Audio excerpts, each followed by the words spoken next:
Family. এখানে মা বোনরা আছেন, এখানে অনেক যুব সমাজের তরুণ তরুণীরা আছে, আমাদের পিতৃমহ অনেক আমাদের পিতামহরা আছেন। এটা একটা ভালো সুযোগ এই পরিবার সম্পর্কে দুটা মৌলিক কথা বলার জন্য। আমি অনেকদিন থেকে যাচ্ছিলাম এমন একটা পরিবেশ। লিসেন ভাই, আল্লাহ পাক একটা আয়াতে বলেছেন, সূরা তাহরিম আয়াত নাম্বার 6, ইয়া আইয়ুহাল্লাযীনা আমানু, হে মুমিনগণ, কু আনফুসাকুম, নিজে জাহান্নামের আগুন থেকে বাঁচো, ওয়া আহলিকুম নারা, তোমার পরিবার বর্গকে বাঁচাও, আলাইহা মালাইকাতুন গিলাজুন শিদাদ, যেই জাহান্নামে কঠোর মনের ফেরেশতা আছেন, লা ইয়াসুনাল্লাহা মা আমারহুম ওয়া ইয়াফআলুনা মা ইউমারুন, আল্লাহ পাক তাদেরকে যে আদেশ করেন সে আদেশ পালনে তারা বিন্দু মাত্র ভূক্ষেপ করে না, মানে বিন্দু মাত্র গাফেলতি করে না। আল্লাহ পাক ভয় দেখাচ্ছেন জাহান্নামে এমন ফেরেশতা আছেন, আল্লাহ যা আদেশ করবেন তাই করবে। এই জাহান্নাম থেকে নিজে বাঁচো, পরিবার বর্গকে বাঁচাও। নিজে বাঁচবো কিভাবে আমি বলে দিয়েছি কিভাবে। আপনি জ্ঞান অর্জন করবেন, আমল করবেন, হালাল খাবেন, তাওহীদে থাকবেন, সুন্নতে থাকবেন, ইনশাআল্লাহ বেঁচে যাবেন। পরিবার বর্গকে বাঁচাবেন কিভাবে? আসেন শুরু করি শুরু থেকে। শুরুটা হবে আপনার বিয়ে দিয়ে।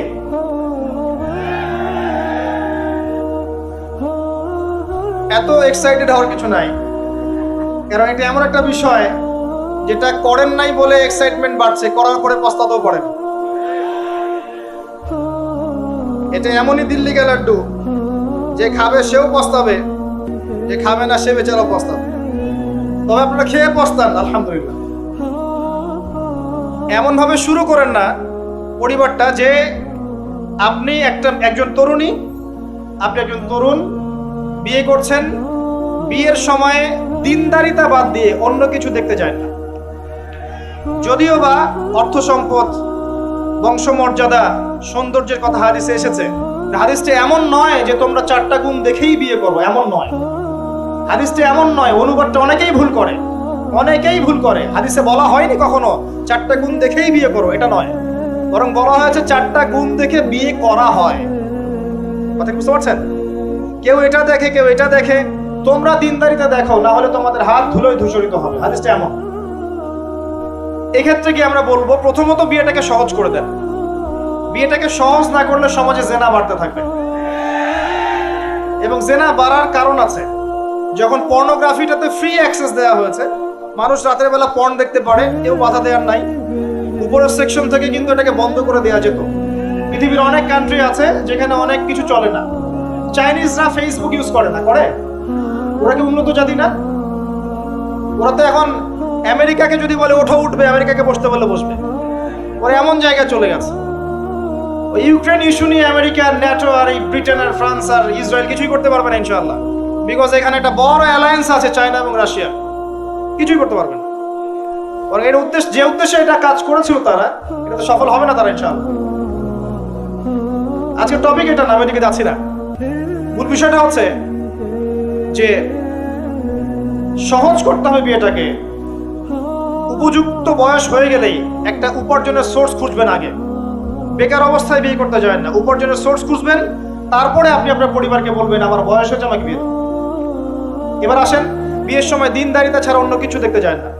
এরপরে যদি সে সুন্দর হয় বা সুন্দরী হয় বা ভালো বংশের হয়, অথবা দেখা যায় যে ভালো টাকা পয়সা বলা ইত্যাদি ইত্যাদি, এটা আপনার নূরুন আলা নূর, এটা বোনাস। কিন্তু এগুলো যদি নাও থাকে, শুধু দিনদারিতা থাকে, আপনি রাজি হয়ে যান। পরিবারের কর্তাদেরকেও বলবো যে মেয়ে বিয়ে দেওয়ার সময় ছেলের টাকা পয়সা দেখতে যায় না, ছেলের স্ট্যাটাস দেখতে যায় না বেশি বেশি।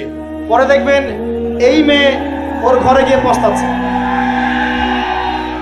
আর ছেলের পিতাদেরকেও বলবো, ছেলেকে যখন বিয়ে দিবেন, একটা মেয়েকে কিনে নিব আর সাথে কিছু যৌতুকের টাকাও নিব, এই টেন্ডেন্সি নিয়ে বিয়ে করতে যায় না। ওই বিয়েতে বারাকা বেশি, যেখানে খরচ কম, যেখানে বেশি হট্টগোল নাই।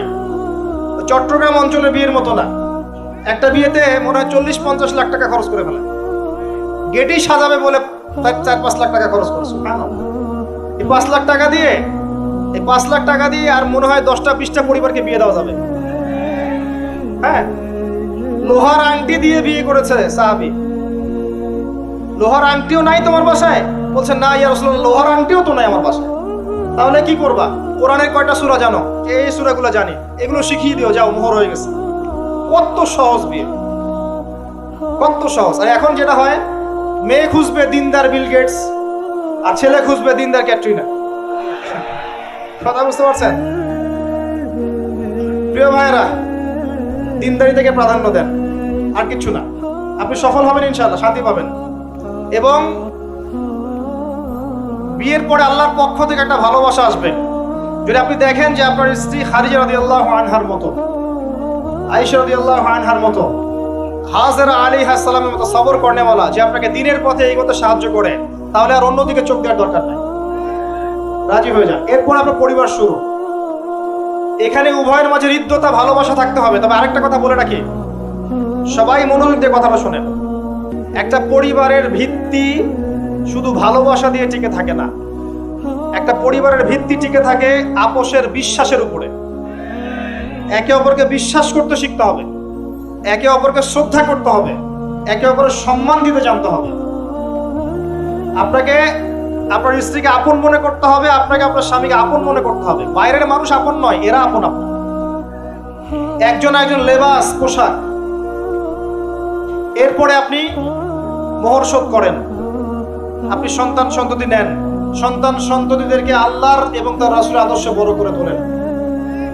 পরিবারের মধ্যে তালিম চালু করেন, তালিম। পরিবারের মধ্যে তাওহীদ রাখেন, সুন্নত রাখেন, একসাথে খেতে বসেন। স্ত্রীকে হাদিয়া দেন, স্ত্রীকে গিফট দেন, তাকে মাঝে মাঝে ঘুরতে নিয়ে যান, তাকে নিয়ে রিফ্রেশমেন্টে যান, তাকে সময় দেন, তাকে টাইম দেন, তাকে সময় দেন। নবী সাল্লাল্লাহু আলাইহি ওয়াসাল্লাম আয়েশা রাদিয়াল্লাহু আনহার কোলে মাথা রেখে কোরআন তেলাওয়াত করতেন। তার সাথে চাঁদনি রাতে দৌড়েছেন এবং চাঁদ দেখেছেন, সফর করেছেন, রাতের বেলা হেঁটেছেন, সময় দিয়েছেন, খালি পায়ে হেঁটেছেন। সময় দেন। এখন এমন একটা অবস্থা যে পুরুষদেরকে মনে করা হয় যে তারা হচ্ছে মানি মেকিং মেশিন, তারা খালি টাকা পয়সা মেক করবে, আর স্ত্রীরা হচ্ছে ওই চুলা ঠেলবে সারাদিন। আমরা এমন মনে করে নিই আর কি। আবার এই যে ফেমিনিস্ট রেভলিউশন যখন থেকে আসছে, ফেমিনিস্ট রেভলিউশন কি জিনিস? দাজ্জালের ফলোয়ার্স আর কি, যে মেয়েদেরকে আপনি ঘরে রাখতে পারবেন না। তো তারা যখন থেকে এসেছে, ইমার্জ করেছে, তখন থেকে তার একটা কনসেপ্ট দিয়েছে যে পুরুষ আর নারী একে অপরের প্রতিদ্বন্দ্বী। দেখবেন প্রতিদ্বন্দ্বিতামূলক কথাবার্তা বলে। স্বামীর মুখের উপর তর্ক করতে যাবেন না। স্বামীকে বাইরের অনেকগুলো বিষয় ফেস করতে হয়। একজন স্বামী মনে করেন প্রশাসনে চাকরি করে, তাকে তার ডিউটি ফেস করতে হয়, তার বসকে মেনটেন করতে হয়, তার এগুলো সামলাতে হয়, তাকে বাজার ঘাট করতে হয়। সারাদিন পরিশ্রম করে সে বাসায় ঢোকার পরে আপনি মুখটা গোমরা করে বসে থাকেন। স্বামী আহলান সাহলান করেন না, তাকে একটু আদর করেন না, মহব্বত করেন না, তো অটোমেটিকলি আপনার দিক থেকে তার মনটা চলে যাবে অন্যদিকে। স্বাভাবিক।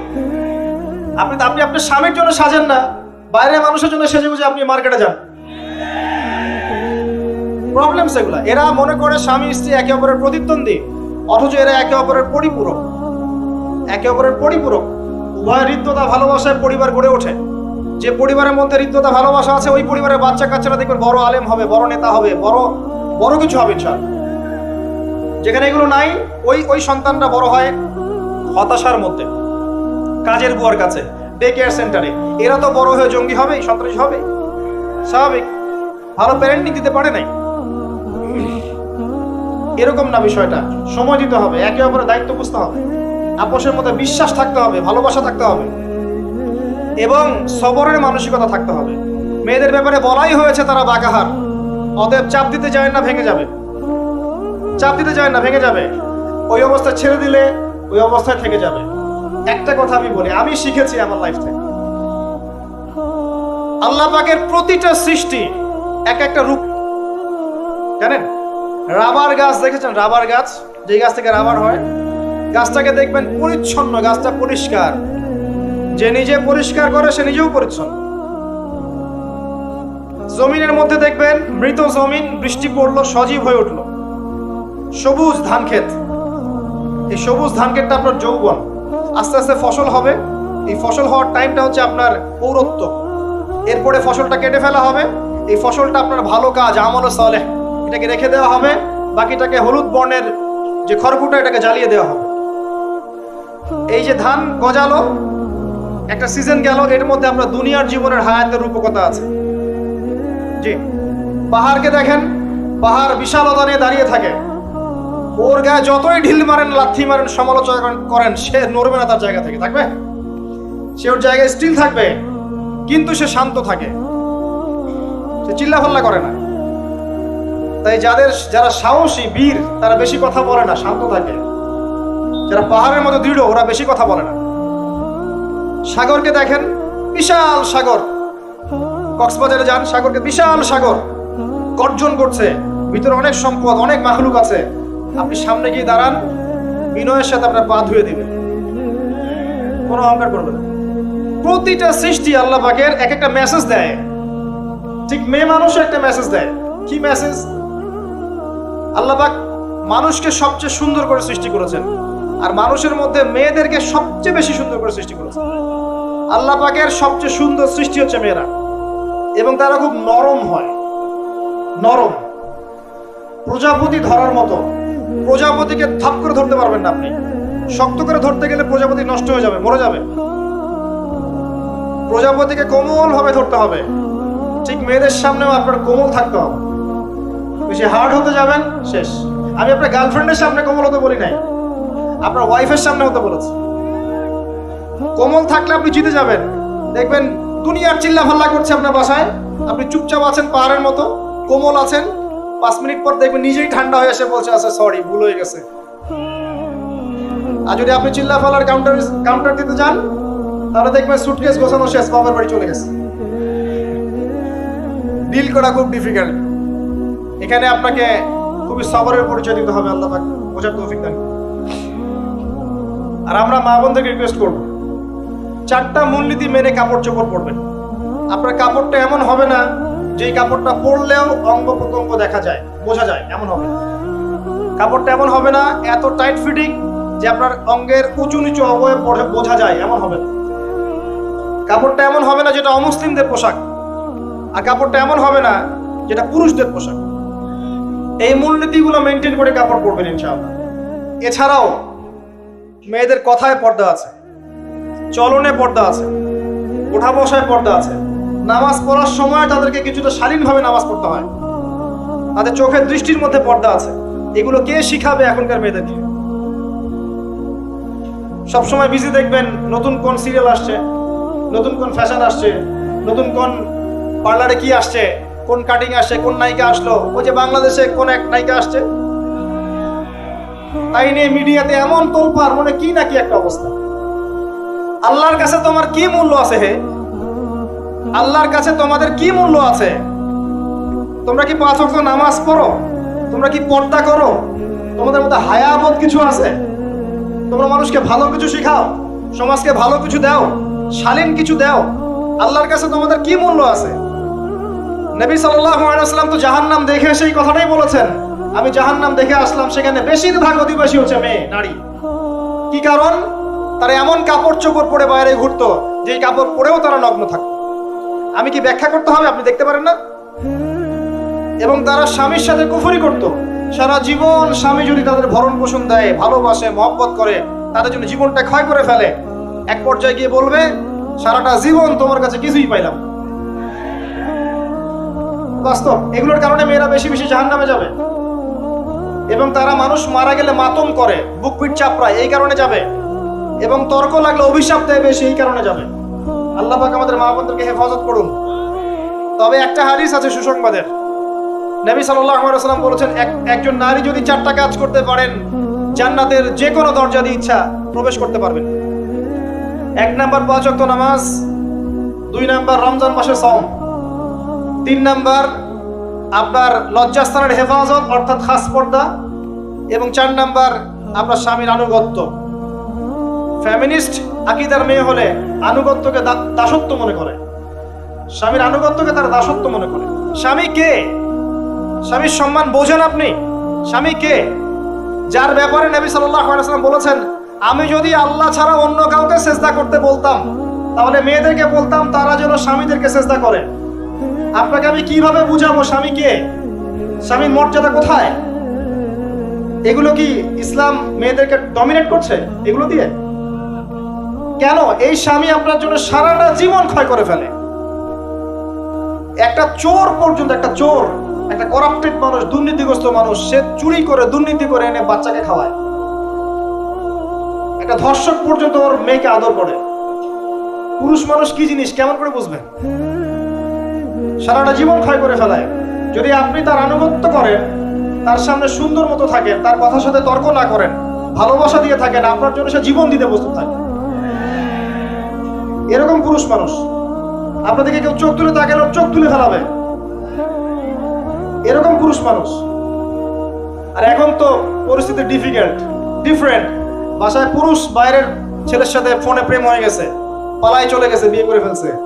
দেখবেন বাসায় স্ত্রী আছে, বাইরের মেয়ের সাথে প্রেম করে বিয়ে করা শেষ। বিয়ে করলে সমস্যা নাই, ব্যভিচার করে ফেলছে। বিয়ে সে করতেই পারে, সে যদি সমতা রক্ষা করতে পারে, সেটা তার ডিফারেন্ট ইস্যু, এটা অন্য ইস্যু।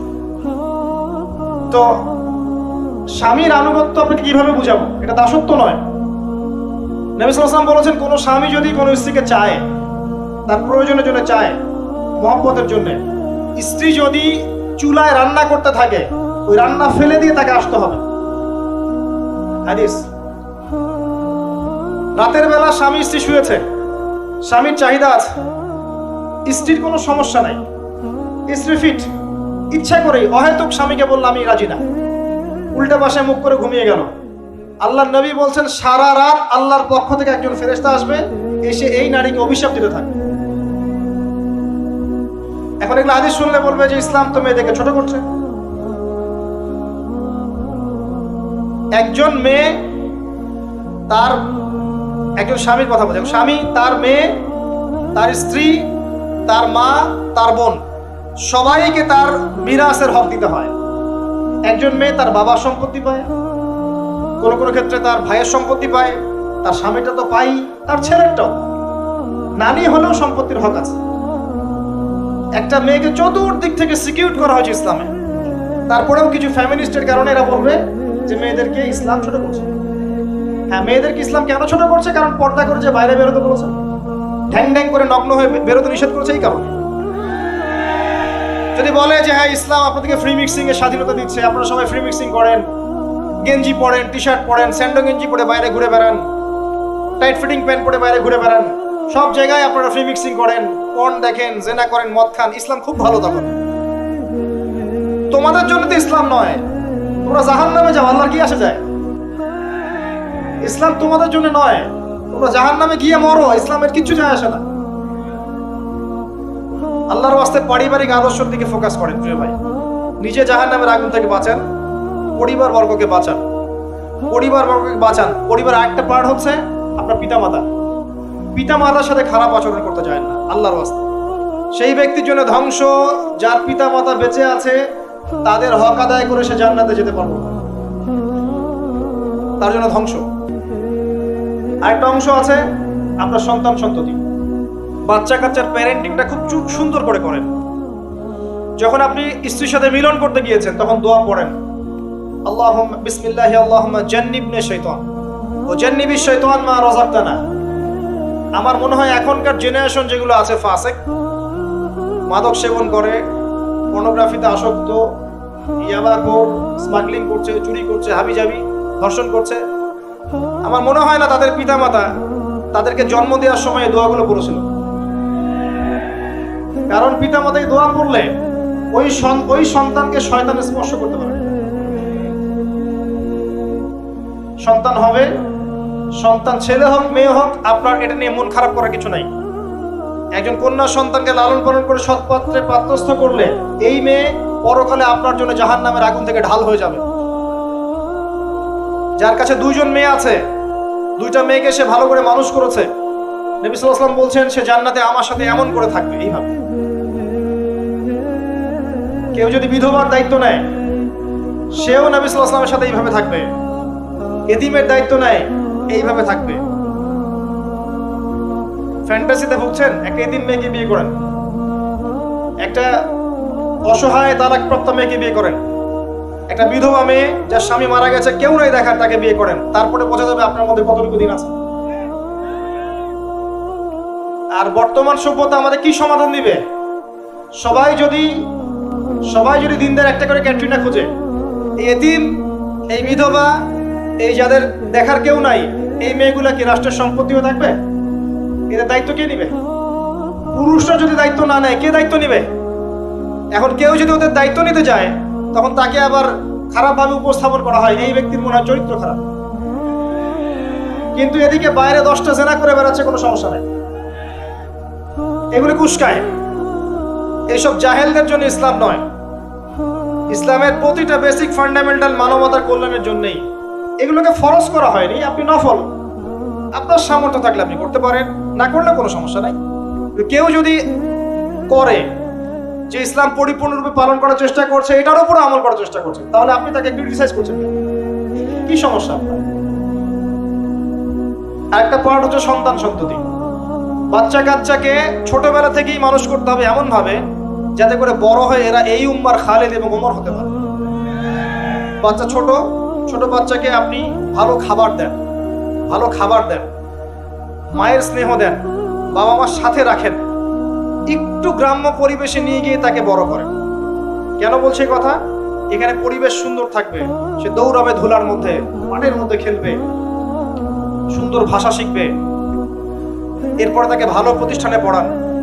প্রতিষ্ঠানটা এমন হবে যে প্রতিষ্ঠানে জেনারেল শিক্ষা, ইসলামিক শিক্ষা একসাথে দেয়া হচ্ছে, সে সব শিখবে। আমার ছেলে কোরআনে হাফেজও হবে, আমার ছেলে ডক্টরও হবে, এভাবে করে তোলেন।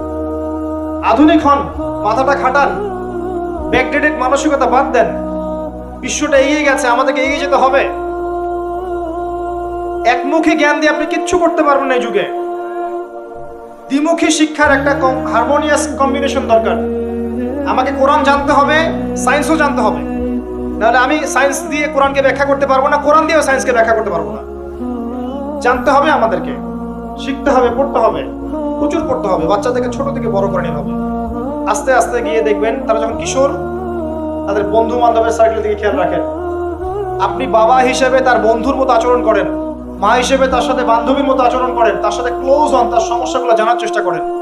তাকে ফ্রি মিক্সিং এর মধ্যে পড়াশোনা করতে দিবেন না, না হলে স্কুল লাইফে সতীত্ব হারিয়ে ফেলবে। অনেক সময় অনেক মেয়ে আছে স্কুল লাইফে সতীত্ব হারিয়ে ফেলেছে, কলেজ লাইফে যেতে যেতে প্রস্টিটিউশনে চলে গেছে। অনেক মেয়ে আছে, এগুলো টপ সিক্রেট না, এগুলো সব ওপেন সিক্রেট। এখন ঘরে ঘরেই সমস্যা, মানুষ লজ্জায় বলতে পারে না। যে কটা মিডিয়া আসে এগুলো তো আমরা জানি, ঘরে ঘরেই সমস্যা ঢুকে গেছে, মানুষ লজ্জায় বলতে পারে না। ছোট ছোট বাচ্চা মেয়েদেরকে পর্যন্ত রেপ করা হচ্ছে এখন। এটা সেই ফ্যামিলিস্ট রেভলিউশনের কারণেই হচ্ছে। যত বেশি জেনাকে উস্কে দেওয়া হবে, তত বেশি ধর্ষণ বাড়বে। ধর্ষণ বাড়তে বাড়তে এক পর্যায়ে বাচ্চাদেরকে ধর্ষণ করা বাড়বে। এরপরে কি হবে জানেন? এরপরে মানুষ সমকামী হবে বেশি বেশি, ছেলের সাথে। নাউজুবিল্লাহ। তারপরেও কি হবে বলে যাচ্ছি, এরপরে আরো একটা ধাপ আসবে, যখন মানুষ গবাদি পশুর সাথে জেনা করবে। দেখে নিয়ে, এগুলো হাদিসে এসেছে, এমনি এমনি বলছি না, মানুষ এগুলো করবে। বাচ্চা কাচ্চাকে বড় করেন, ভালো খাবার দেন, ওকে খেলাধুলা করতে দেন। ও যত বেশি খেলাধুলা করবে, ওর শরীরটা ক্লান্ত হবে, তখন খাবে ভালো, বেশি খাবে, ব্রেন শার্প হবে, ওকে ওর নেতৃত্ব দেওয়ার যোগ্যতা অর্জন হবে। ওকে খেলাধুলা করতে দেন, ওকে ব্যায়াম করতে বলেন, ওকে সাঁতার শেখান, ওকে তাইকুন্ডু শেখান, ওকে ফিজিক্যাল এক্সারসাইজ শেখান। ওই ডিভাইসে অ্যাডিক্টেড করবেন না, উল্টাপাল্টা কার্টুন দেখান না, উল্টাপাল্টা অ্যানিমেশন দেখান না, এমন গেমসের মধ্যে আসক্ত করে দিয়েন না, বাসায় ডিভাইস দিয়ে দিয়েন না, সারাদিন এগুলো খেলছেন, এগুলো দিয়েন না। ওকে কায়িক পরিশ্রম করান, একটু বড় হয়ে গেলে বাজারে পাঠান, বাস্তবতা শিখুক, সংসার করতে শিখুক, ডিল করতে শিখুক, সামাজিক হতে শিখুক, ওকে সামাজিক বানান। গাছ লাগানোর কাজে ওকে ইনভলভ করে দেন, রক্তদান কর্মসূচিতে ওকে ইনভলভ করে দেন, ওকে সমাজ কল্যাণমূলক কাজ করতে শুরু করে দেন, দেখবেন ও সামাজিক হবে ইনশাআল্লাহ। কম্বল বিতরণ করতে বলেন, ত্রাণ দিতে বলেন, ওকে উৎসাহ দেন, নামাজে উৎসাহ দেন, রোজা রাখতে বলেন। মেয়ে ছোট থেকে মেয়েকে পর্দা করতে বলেন, বলে ও দেখবে যে আমার মা যখন বাইরে যায় তখন এই পোশাকে বাইরে যায়। আলহামদুলিল্লাহ, আমি দোয়া করি আল্লাহ পাক আমার মেয়েকে যেন খাদিজা রাদিয়াল্লাহু আনহার মতো কবুল করে। আমাকে বলেছে যে বাবা আমি 5টা বোরখা নিব, ওর বয়স 3 বছর। ওকে ওর মা বলেছে যে বাইরে যেতে হবে বাবার সাথে একটা প্রোগ্রামে, ও বলছে আমি বোরখা পরবো, না হলে যাবো না। আমি অবাক হয়ে গেলাম যে আমি কিন্তু ওকে বলিনি বোরখা পরো, মানে আপনাকে পরিবেশ বলে দিবে, একটা পরিবেশ, একটা সুস্থ পরিবেশে আপনি যদি আপনার বাচ্চাকে বড় করেন, আপনার বাচ্চা দেখবেন সুস্থ হয়ে বিকশিত হবে ইনশাআল্লাহ। একটা অসুস্থ পরিবেশ দেন যেখানে ঝগড়াঝাটি, মারামারি, রাহাজানি, কাটাকাটি, সুদ, দুষ, জেনা, ব্যভিচার আছে, এই যে আপনার অপসংস্কৃতি আছে, আপনার বাচ্চাটা আস্তে আস্তে নষ্ট হয়ে বেরোবে। পরিবেশ দিতে হবে। অসুস্থ পরিবেশের মানুষ কখনো সুস্থ জাতি উপহার দিতে পারবে না। তো এই বিষয়গুলো দিকে খেয়াল রাখেন। মেয়ের পোশাকে খেয়াল রাখেন, তবে মেয়েকে কার কোলে তুলে দিচ্ছেন এটা খেয়াল রাখেন। এই যুগটা খুব কঠিন যুগ, কাছের মানুষদেরকে দ্বারা মেয়েরা ধর্ষিত হচ্ছে, খুব খেয়াল রাখেন। বাসায় কাজিনের এত থ্রু অ্যালাউ করেন না, কাজিন সম্পর্ক থ্রু করেন না, অ্যালাউ করেন না। আপনার মেয়েকে মেয়েদের ব্যাচ একটা পুরুষ টিচার পড়াচ্ছে, ওই ব্যাচে আপনি মেয়েকে পড়তে দিয়েন না। একটা কোচিং এর ভাইয়া বাসায় এসে আপনার মেয়েকে প্রাইভেট পড়াবে গোপন কক্ষে, এগুলো করতে দিয়েন না। পরে আপনার মেয়ের ইজ্জত চলে গেলে আপনি হামাও করবেন, তখন আপনি অ্যাক্সেস করে দিচ্ছেন, জেনার সুযোগ দিচ্ছেন। শয়তান উস্কে দিবে, শয়তান তো চাচ্ছেই জেনা করাতে। মেয়েদেরকে মেয়েদের পরিবেশে পড়ান, ছেলেদেরকে ছেলেদের পরিবেশে পড়ান। ওরা বড় হোক, ম্যাচিউরড হোক, যখনই বিয়ের বয়স হয়ে যাবে দ্রুত বিয়ে দিয়ে দেন। বিয়ের পরে না পড়াশোনা করুক। বিয়ের পর পড়াশোনা করে অনেকে বড় আলেম হয়েছে, অনেকে বড় জাতির নেতাও হয়েছে। আমাদের জাতির পিতার ইতিহাস দেখেন, কত বছর বয়সে তিনি বিয়ে করেছিলেন, ইতিহাস দেখেন। একজন প্রেমময়ী নারী যদি পাশে থাকে, একজন ব্যক্তি বিশ্ব জয় করতে পারে। এই যে প্রমাণ দেখিয়ে দিয়েছে, করেন নাই? এরকম আগেকার মানুষদেরকে দেখবেন, ম্যাচিউরড হয়ে গিয়েছেন, বিয়ে করেছেন, এরপরে স্ত্রী পাশে ছিল, বিশ্বকে ডিল করেছে, নেতৃত্ব দিয়েছে। এই বিষয়গুলোতে খেয়াল রাখেন। পরিবারে হারাম ঢুকতে দিয়েন না। পরিবারটাকে ইসলামিক মূল্যবোধে গড়ে তোলেন। কু আনফুসাকুম ওয়া আহলিকুম নারা, এই হাদিসের উপর আমল করেন। আল্লাহ পাক তৌফিক দান করুন, আমিন।